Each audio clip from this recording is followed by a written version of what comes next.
जी नमस्कार। अडानी एनसॉल 980 पर लिया है और ग्रैन्यूल्स इंडिया 518 पर लिया है। सर, गिरगिटिया यूनिवर्सिटी वाले लोग बता रहे हैं कि निफ्टी 19,000 के नीचे आएगा, कितनी पॉसिबिलिटी है?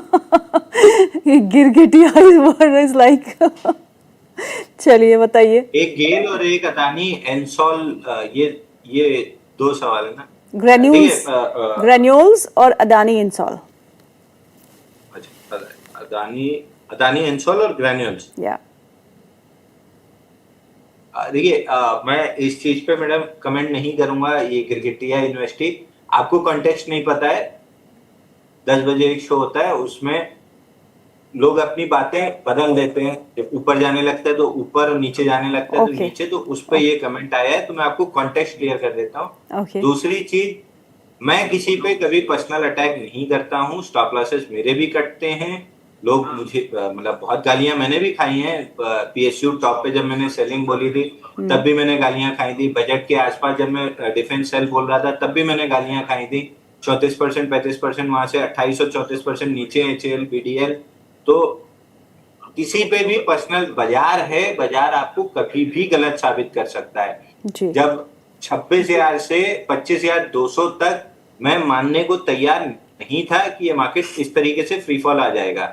मेरे अपने रीजंस थे। मैं न्यूज बेस पे नहीं जाता हूँ, मैं चार्ट पे जाता हूँ। जब तक स्विंग लो नहीं टूट रहा है तब तक मैं उसको बाय डिप्स ही मान के चलता हूँ। जब स्विंग लो टूटता है तब मैं अपनी पोजीशन को रिवर्स करता हूँ। तो दूसरी चीज, मैं जिनसे सीखा हुआ हूँ, मतलब अगर प्रॉपरली अगर जिसको कहना चाहिए कि कोई मेरा अगर मेंटर है जिसने मेरे को ढंग से सिखाया है, तो वो लेट मार्केट अश्विनी गुजराल थे। हम लोग उनको प्यार से ताऊजी बोलते थे। एक चीज उन्होंने बहुत अच्छे से हमको सिखाई थी, अगर आपको ट्रेडर बनना है तो आपको ट्रेडर बनने से पहले गिरगिट बनना पड़ेगा। अगर आप गिरगिट नहीं बन सकते हैं तो आप ट्रेडिंग मत कीजिए, आप इन्वेस्टमेंट कीजिए, आप म्यूचुअल फंड में चले जाइए। ओके उसका लॉजिक उन्होंने क्लियर समझाया था। मेरे सामने की घटना है, टीवी पे उनका 5 मिनट का बाइट आता था। उन्होंने वहां पे बैंक निफ्टी बाई दी और स्टॉप लॉस दिया 150 पॉइंट नीचे का। वो बाइट खत्म हुई 5 मिनट की और 15 मिनट बाद वो स्टॉप लॉस कट गया। अगला बंदा कम से कम 1900 क्वांटिटी लॉन्ग था बैंक निफ्टी पे। अपने ईगो को ऐसे गला मरोड़ के तुरंत पोजीशन यूं पलटा और 700 पॉइंट उस दिन बैंक निफ्टी गिरी थी, 600 पॉइंट। 150 पॉइंट लॉस बुक करके 600 पॉइंट प्रॉफिट कमा लिया।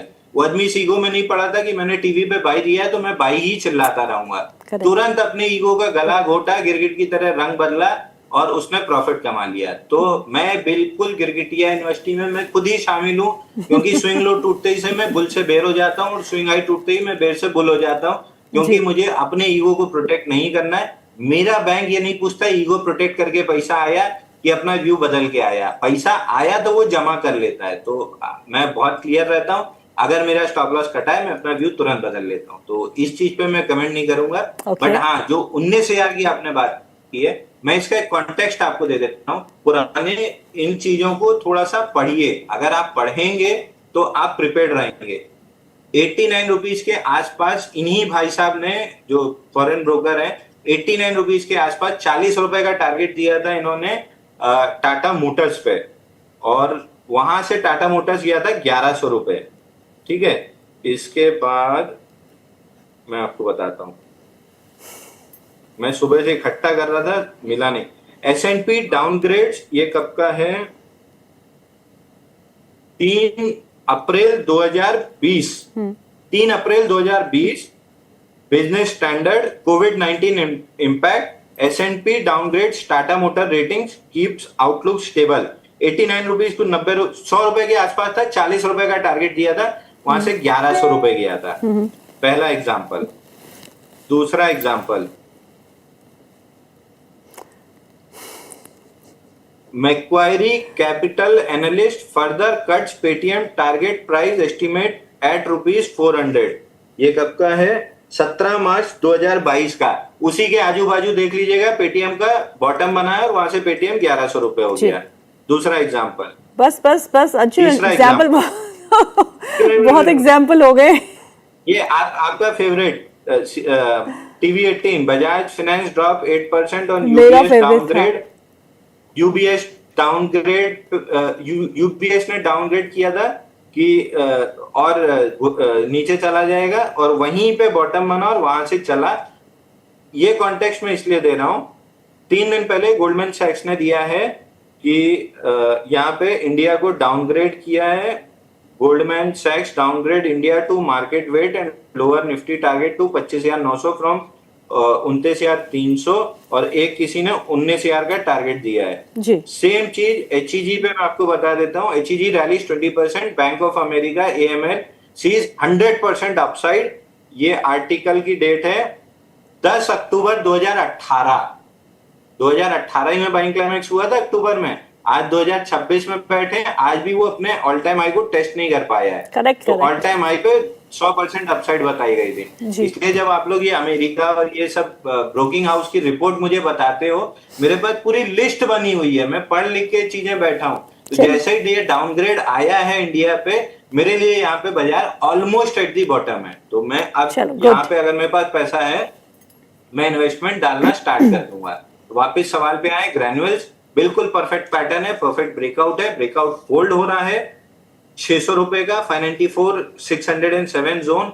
ये स्टॉक यहां से मार्केट अगर नीचे जाता है तो थोड़ा बहुत 19-20 आपको 580 तक मिल सकता है, बट इवेंचुअली ये वो उस कैटेगरी में आता है जिसको हम कहते हैं लीडिंग स्टॉक्स या रिलेटिव स्ट्रेंथ वाले काउंटर।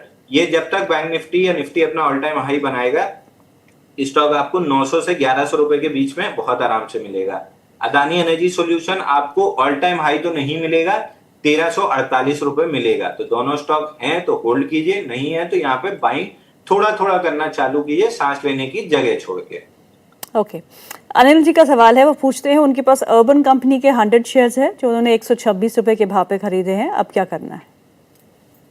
इसमें आपको मैं एक चीज जोड़ देता हूँ मैडम, ये इतना डेटा मेरे पास इसलिए है, ये अपग्रेड और डाउनग्रेड का, क्योंकि ये पहला इवेंट था टाटा मोटर का जो डाउनग्रेड इनने दिया था। मैंने पापा के 1300 टाटा मोटर बेच दिए थे 89 रुपीज में, वहां से 1100 रुपए हो गया था, 1300 शेयर थे। आज भी गालियां खाता हूँ। तो मतलब वही गिरगिटिया यूनिवर्सिटी में मैं शामिल उस समय नहीं था, होता तो मैं तुरंत पलट देता अपना सौदा, भले 20-25 रुपए जहां भी लॉस हो रहा होता, 125, 150, 200 कहीं तो पलट लेता और 1100 तक पैसा कमा लेता। तो again it is not about आपका व्यू कितना सही है, बैंक में पैसा आया कि नहीं, व्यू तुरंत बदल लीजिए अगर गलत पड़ रहा है तो। अर्बन कंपनी बहुत बेहतरीन कैंडल बनी थी 18 मार्च को, जहां पे पहली बार इसने last buy before the sale cross करने की कोशिश की थी। वॉल्यूम राइज 3611% था। आज के सेशन में फॉलो थ्रू कैंडल है, लेकिन उसका हाई नहीं क्रॉस हुआ है। ऑलमोस्ट ऐसा लग रहा है कि डाउनसाइड कंप्लीट है। गलत प्रूव हो जाऊंगा 110 टूटने के बाद। तो अगर है तो होल्ड कीजिए, नहीं है थोड़ी रिस्क ले सकते हैं 10 रुपए की, तो यहाँ पे बाई कीजिए। खोने को 10 रुपए है, पाने को यहां से कम 20 रुपए, 143 और उसके ऊपर 151। तो ये वो रिस्क है जो आपको लेनी चाहिए। बट अगेन वही position sizing, quantity calculator, 0.25% risk, ये सब इंक्लूड करते हुए क्वांटिटी जो डिसाइड होती है वो डिसाइड करके लीजिए। 10 रुपए की रिस्क है, सामने 20 से 30 रुपए बनने की पॉसिबिलिटी बहुत हाई है। ओके। अगला सवाल है पर्ल मखीजा का, वो पूछती हैं Hitachi energy can I add on this, अभी के लेवल्स को पे वो ऐड कर सकती है Hitachi energy for long term? मैं नहीं करता, मेरे को नॉट क्लियर। बट जिस आपका ब्रेकआउट था, ब्रेकआउट के ऊपर नहीं टिक रहा है। गलती से भी ये स्टॉक 22,800 तोड़ दे तो बाइंग क्लाइमेक्स हो जाएगा, और बाइंग क्लाइमेक्स के बाद टारगेट इसके बहुत बहुत ज्यादा आपके लिए डरावने हैं। पहला ही टारगेट 13,950 का है। मैं स्टॉक को अपनी वॉचलिस्ट से यूं उंगली उठा के डिलीट कर दूंगा, क्योंकि किसी भी दिन ब्रेकआउट में फंस गया और स्टॉप लॉस नहीं काटा, बहुत लंबा लॉस होने वाला है।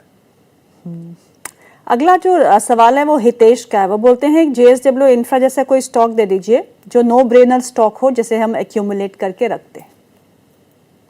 देखिए PPL फार्मा और JSW इंफ्रा ये नो ब्रेनर स्टॉक है। इनमें आपको केवल आपका इम्पेशंस लॉस दे सकता है, मार्केट आपको लॉस नहीं देगा, क्योंकि इवेंचुअली अक्टूबर आते आते JSW इंफ्रा अपना पूरा माल हल्का कर चुका रहेगा, फ्री फ्लोट की कंडीशंस मीट हो चुकी रहेंगी, उसके अगले क्वार्टर में एक्सपेंशन का पैसा फ्लो होना स्टार्ट हो जाएगा। फंडामेंटल स्टोरी है, ये अपने ही समय से बिल्ड होती है। रॉक बॉटम प्राइजेस पे मिल रहा है, 19-20 पैनिक में इधर उधर आपको 221 मिल जाए तो और भगवान को एक नारियल चढ़ा के और माल भर लीजिएगा, आपको अच्छा मौका मिल गया। बट यहाँ पे दो नो ब्रेनर स्टॉक्स हैं, सीडीएमओ को ऑर्डर मिलना चालू हो गए, मुरपेन लैब स्टार्ट वहीं से हुआ है, दमाजी की कंपनी है तो मेजॉरिटी ऑर्डर मतलब प्रेफरेंस इनको ज्यादा मिलनी चाहिए, तो मैं ये मान के चल रहा हूँ कि पीपीएल फार्मा को अच्छे ऑर्डर मिलेंगे। जेएसडब्ल्यू इंफ्रा ग्रुप ही ऐसा है जो हमेशा वेल्थ क्रिएट करके दिया है, तो मतलब हमें जिसने भी रखा है मल्टी बैगर ही हुआ है इनके पुराने शेयर्स, तो अगला नंबर जेएसडब्ल्यू इंफ्रा का है, दोनों को रख के छोड़ दीजिए। बाकी रिलायंस मेरे पर्सनल पोर्टफोलियो में है, अदानी ग्रीन मेरे पास पर्सनल पोर्टफोलियो में है। अगला जो सवाल है उस पे नाम नहीं लिखा, वो कहते हैं मोती सन्स ज्वेलर्स को क्या करंट रेंज पे खरीद लेना चाहिए? तो ये मोती सन्स हमने बाई दिया था, नीचे से ब्रेकआउट छोटा सा लेने की कोशिश कर रहा था, दिया इसलिए था, अगेन ये चीज मैं आपको एक्सप्लेन कर देता हूँ। इंस्टीट्यूशन कैंडल आना स्टार्ट हुई थी इसमें 9 फरवरी 10 फरवरी को, दोनों दिन वॉल्यूम राइज था लगभग 1000%। उसके बाद कंसोलिडेशन पे हमने ब्रेकआउट प्ले किया, 1 रुपए 80 या 90 पैसे कुछ का स्टॉप लॉस था, तुरंत कटा, 5-7-8 दिन नहीं चला, एग्जिट कर लेना चाहिए था, बट समहाउ स्टॉप लॉस कटने तक हम वेट किए, स्टॉप लॉस कटा, उसके बाद जब 15.75 से नो लुकिंग बैक स्टॉक वापस से ऑल टाइम लो पे है। अगेन एक एग्जाम्पल कि आपको क्यों स्टॉप लॉस काट लेना चाहिए अगर ट्रेडिंग पोजीशन ले रहे हैं तो। फिलहाल ऑल टाइम लो पे, यहाँ से एक बाउंस बैक की पॉसिबिलिटी है क्योंकि अनमिटिगेटेड लेवल्स वापस रीटेस्ट हुए हैं 10.84 के अराउंड, यहाँ से एक बाउंस बैक आपको 13 रुपए 20 पैसे तक मिलेगा। 13 रुपए 20 पैसे पे एक बार सवाल जरूर पूछिए। ओके, मुसैब का सवाल है, वो पूछते हैं एथर एनर्जी के बारे में। उनके पास 1000 शेयर्स है जो उन्होंने 802 के भाव पे खरीदे हैं, शैल आई वेट और बुक प्रॉफिट्स? देखिए एथर एनर्जी आज एक गलत काम कर दिया है इसने। अक्टूबर में जो मंथली कैंडल बनी थी उसका हाई था 790 और लो था 565, 5वां महीना है उसके अंदर। आज के कल के सेशन में उसका ब्रेकआउट देके क्लोज किया था और आज के सेशन में वर्टिकल रिकवरी हो गई है। फ्राइडे अगर चार्ट लगा दें तो ज्यादा क्लीनली दिखेगा, कल ब्रेकआउट देके क्लोज किया था, आज वर्टिकल रिवर्सल है। इसलिए इस तरीके के ब्रेकआउट्स में या तो हम प्रीएम्प्टिव नीचे बाई करते हैं जो कि हमने मीडिया चैनल्स पे दिया भी था 722 के अराउंड से, या फिर जब ब्रेकआउट होने के बाद रीटेस्ट होता है तब हम बाई करते हैं, ब्रेकआउट के बाद बाई नहीं करते हैं। और जिसने किया है ये आपके लिए एक एग्जांपल है कि ब्रेकआउट्स क्यों नहीं बाई किए जाते हैं, या तो प्रीएम्प्टिव या रीटेस्ट बाई किया जाता है। तो फिलहाल फेल हो रहा है। अगर आपके पास है एक स्टॉप लॉस ले लीजिए 750 का या फिर 723 का, जहां भी आप कंफर्टेबल है। मैं 750 का लेता है, 750 का स्टॉप लॉस ले लीजिए, कटे तो एग्जिट कर लीजिए।